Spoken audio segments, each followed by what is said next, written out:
a ferret on steroids, right? So we was employed to do this not a loft conversion, a shop conversion on the first floor, a shoe shop. So all the equipment, all the shoes and everything downstairs, but there was like a second storeroom at the top. So anyway, the thing is, we had to put a new staircase in and strip out everything up the top, all the plaster off the walls, all that sort of stuff, and do a proper job with it. So we took the stairs out and we put a ladder up, you see, just to get up and down, so we could sort of do the reception area at the bottom as well at the same time. Well, in this particular shop, there was a dolly bird. And when I mean a dolly bird, I mean a dolly bird. Nothing, and she always wore a miniskirt. This is when miniskirts first came in the late 50s, early 60s. Tellers were still black and white back then. Things were still black and white. And anyway, she said to my mate, she said, we was both all standing there, but she just said, "Oh, how am I going to get up there?" Because obviously she wasn't used to going up and down ladders. And he said, "Well, we'll start at the bottom of the ladder so he don't move," because he wasn't tied off or anything. Bearing in mind, health and safety was nowhere in existence at that time. So anyway, well, the thing is, you've got to appreciate is she was only a little. When I say a little girl, I mean smaller than me, shall we put it like that. She was probably up to about a year on me, and so she's going up, holding on for dear life like this. So my mate thought, well, I better give her a hand, you see. So he got one cheek in this hand and one cheek in that hand, and he was lifting each cheek up as she walked up the stairs like this, you see, all the way up the stairs, and got to the top of there. So off she goes to get whatever it is she wanted. And well, at that particular time, I was in the process of rendering these walls ready for plastering. So we got a spot stand, which is like, about that square, like that, on about this height, similar thing, piled up a muck, ready to put on the wall. And so anyway, I'd started off, I'd cleared one spot full, and loaded up for the second one. But at that time, my mate had decided, and quite openly, shall we say, he invited this dolly bird. If she wants to get any more shoes or anything, boxes to take down, and so she comes up, you see.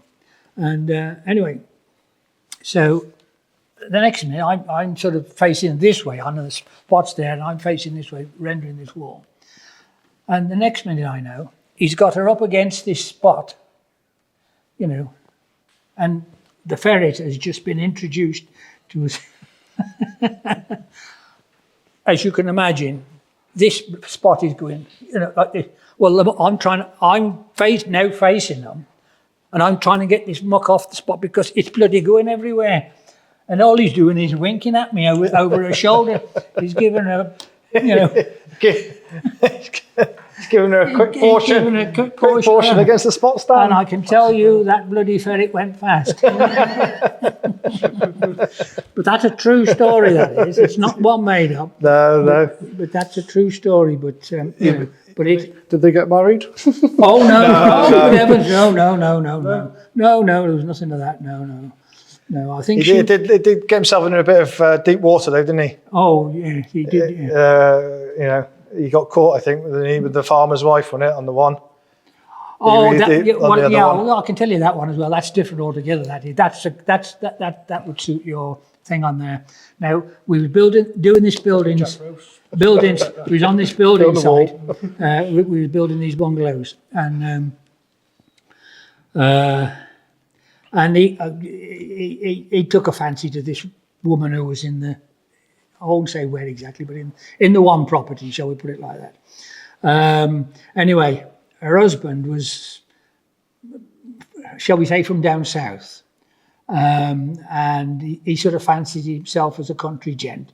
Got all the gear, the shotgun, the dog, and all that sort of stuff, and the funny hat, say, anyway, the thing is, is this obviously this affair went on for some time. As you know, we was a bit pissed off with it basically, but but anyway, we lived with it. Anyway, the one day, it was bloody hot, really hot, and we was down me and my other two mates was down the bottom end of the site, and so was he, so there was the four of us down there. We hears this bloke coming out shouting, and he was shouting his name, I won't say his name, but he was shouting his name. So we all looks up the site, and there he's got with this bloody shotgun walking down the site. He hadn't got the dog, but he got the shotgun. And we all looked at each other. Well, not the one who was being shouted, but the rest of us. We all started laughing. See?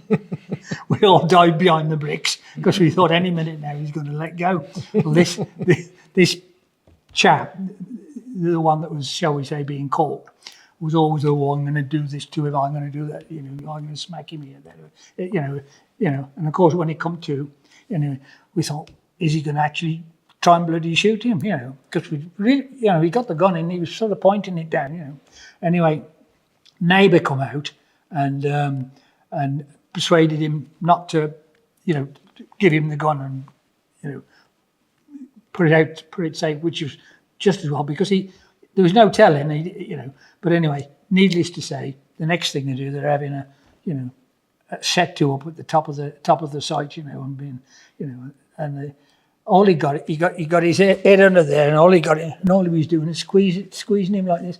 I thought, well, bloody hit him, you got another hand flopping, smack him one, and that's all they did. I thought, oh, bloody hell, this is bloody disappointment. We was hoping for some fun, but so we was bored, they're bored, but that really happened, So sometimes, people just if they're up here ain't quite right, they've only got one thing on their mind. Who was it? Oh, one of Jethro's, wasn't it? Yeah, one of Jethro's jerk. And he said to he was having an argument with his wife, Jethro was. And his wife said to him,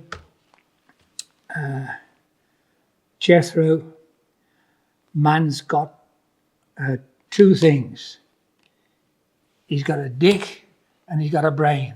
But unfortunately, when the Lord made him, he didn't give enough blood to go around both at the same time. And I think that would be very apt.